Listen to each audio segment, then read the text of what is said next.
doing well. I heard you just had a baby. I did 3 months ago. You don't look like it.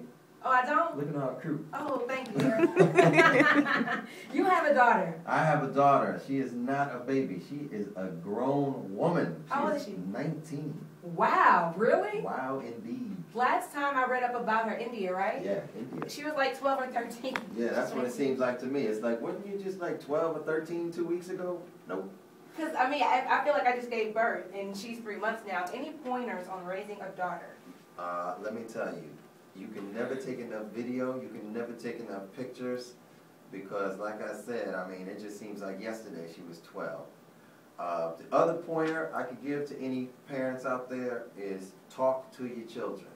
Don't talk at your children, but talk to them, talk with them. Like when you come home, tell them how your day was.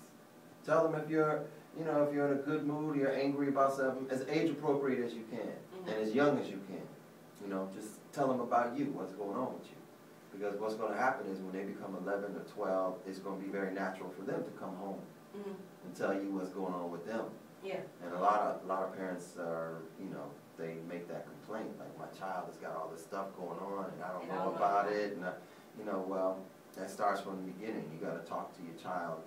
You know, talk with your child. It's okay to be a friend. You still have to be a parent. You got to be a parent. You got to be a parent, but you also have to have a relationship with them where it's where it seems unnatural for them not to come to you and say, Mom, this is what this dude at school came to me with this and it tripped me out, or you know. So it's got to be to a point where it's unnatural for them not to come to you and talk to you. So I mean, that's probably and India and I, we had a relationship now. I mean, I think that's why she's been able to. You know, she's doing incredible at USC right now, and she's writing and producing, and as you can imagine, you know, there's all kinds of details in her life that, in a 19-year-old beautiful woman's life, that the father wouldn't necessarily be privy to, but because we have that relationship, you know, I do. What about boys? What is your message to her with boys? Well, you know, you're a ladies' man. I'm retired. Exactly, but you still know what it was like. And yeah, you have a daughter you have to protect. So it's like what I had to do is I had to show her the dark and the ugly side, you know, and just come real. Like as soon as she was like 12, 13 and started noticing boys, I like broke it down to her. I'm like, look, let me tell you something. From the time a boy is your age, 12 or 13, he's pretty much got one thing on his mind, and that don't change for the rest of his life. And so, I mean, it's just once again, it's a matter of having that relationship where I can go to her and I can talk with her, and she's going to take what I have to say very seriously because we had that relationship. So when it came to boys, it was the same thing. I just told her, you know, I told her what I was like. And yes, I am a reformed dog. And, but the key word is reformed. Reformed, yes. And so she really got the benefit of all that. Yeah. You know, I know all the games. I did them all. So, and she is a much wiser young lady because of that.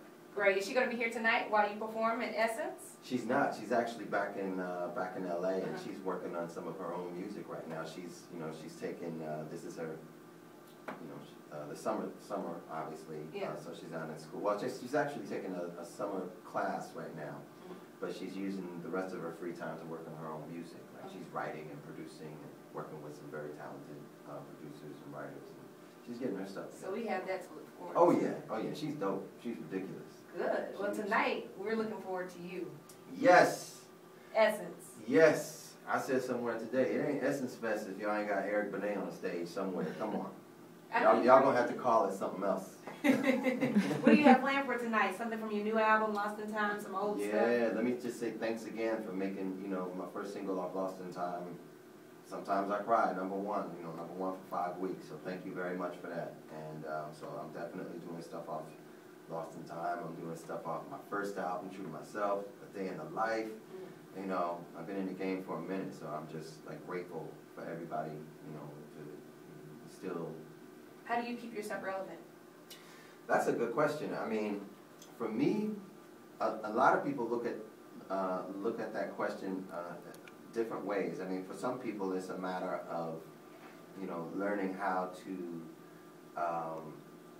almost adapt to whatever the styles are currently. But for me, it means just digging deeper inside myself for what my own personal music passion is, you know. So I mean, I feel like I keep myself relevant by just perfecting my craft every time I put an album out. I don't really try to, you know, you can listen to my music and I'm pretty true to myself. You are. You know, I pretty much stick to what my thing is, and I just try to get better and better at it as opposed to like changing it, you know. And I think a lot of people respect that. And you know, you get an Eric Benet record, you know kind of what to expect. Pretty much. Now, the chocolate legs. Chocolate legs. Yeah, I gotta talk about that one because my cousin, he texted me one day and he was like, "What is that chocolate legs? Who sings that chocolate legs?" And I had to look it up, and I was like, "Oh, that's Eric Benet." Right. I like chocolate legs. You like that one? Oh, I love it. What is your inspiration behind your music? Did that song get you in trouble? Is that how? I think that's how my baby came about. Maybe. It was definitely a factor. The inspiration behind Chocolate Legs was, you know, it was just one of those moments. I was like having a moment with somebody, and it was interesting because I was kind of down. Not like, I don't want to call it a depression, dumps for a minute.